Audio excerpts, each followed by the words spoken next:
This demonstration is on entering data from a fee form into TEISS. And we have a sample fee form for you to look at in your course material. So we're going to be entering this facility as if it was in Coconino County, but that's just for demonstration purposes only. So this is the fee form for the first facility, and it has some information on the facility name and where the facility is located. So we'll go ahead and go into TEISS. And since we already have our bulk building facility in Coconino County, we're just going to be adding another facility to that. So we're going to click on the Add button. And that's going to bring up the data entry screen for entering the facility information. And as I did for the bulk building facility, I'm only going to be entering in the mandatory data, and that's the green fields, but I encourage you to enter all of the data that you can for these facilities when you're actually entering data for your level 2 or 3 emissions inventory. So we'll click on the Add button, and we'll enter the facility site name, and I've already forgotten what it was from the fee form, so we'll go back there. So a natural gas compression facility. So we'll enter that.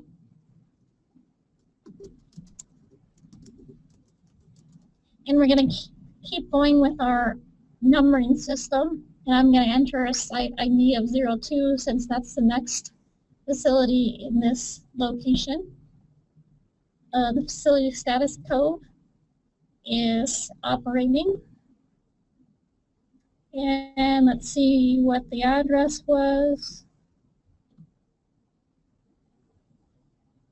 123 Main Street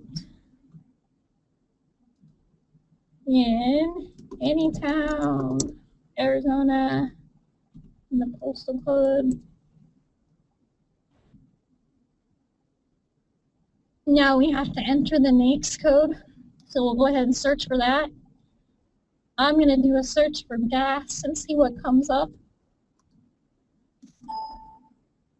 And I just click to enter after I enter gas instead of clicking on the little monocular icon. So we have a lot of different ones for gas, so we just scroll up and see what else we've got here. So oil and gas extraction, I know that that's what this facility does, so I'm going to go ahead and click on oil and gas extraction. You'll see that there's 3 different codes for it. The one I like to use is the one that has 4 digits because I think that's what most people use is the 4-digit NAICS code. So I'm going to stick with that and select. Now the latitude and longitude, I'm going to pretend I went out to the facility and I had my little GPS device, and this is the latitude and longitude I got from my GPS.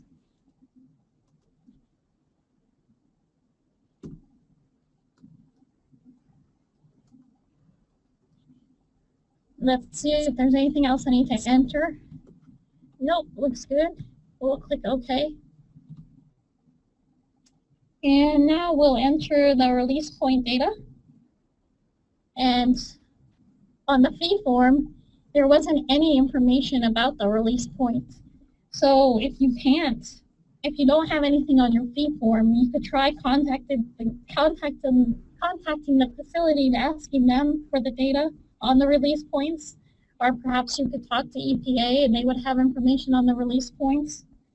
If you can't find anything, you have the option of classifying the release point as fugitive, but that's not really recommended. If there really is a stack at the facility, you really need to try to get data on it if you can. For this example, I'm going to say that I could not get any data on it. I'm just going to have to classify the release point as fugitive. So I'll click Add, and by default it assigns a release point identifier. But I am going to just use 01 to keep my own internal recording system consistent. The release point type code, I'm going to enter as fugitive. And the release point status code is operating. Now if I scroll down, you'll see that there is no longer any stack parameters. Once you select fugitive, it changes to fugitive emission parameters. And those fugitive emission parameters are optional for data entry. So click OK. The next thing we're going to enter is the first emission unit that's on the form. And I'll show you here. Table 4 in this fee form actually has the emission unit number and a good description of the emission unit. So we're going to enter the data from that. So we'll click Add to add that emission unit. And we'll enter the unit identifier that was on that table 4, and that was T1. And the unit description is very, very long. So what I'm going to do is I'm going to copy it and paste it into TEISS. So I'm going to highlight it by scrolling, clicking and dragging. And now I'm going to use my keyboard shortcut of Control-C to copy that.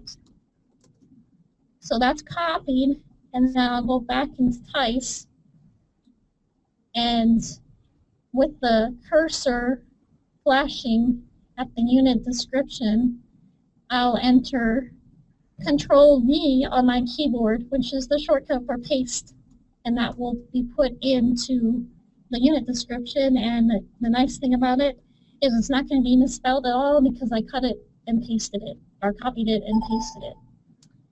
So for the unit type code, let's go ahead and click on the 3 dots and do a search. So we know by looking, close this for a second, we know by looking at this description here that it's a turbine. So let's try to do a search for turbine and see what we come up with. Oh, you know what? I don't even have to do a search because it's the second in the list. So I can just go ahead and click on that and click select. So let's say status code is operating. And let's see if there's anything else we need to enter.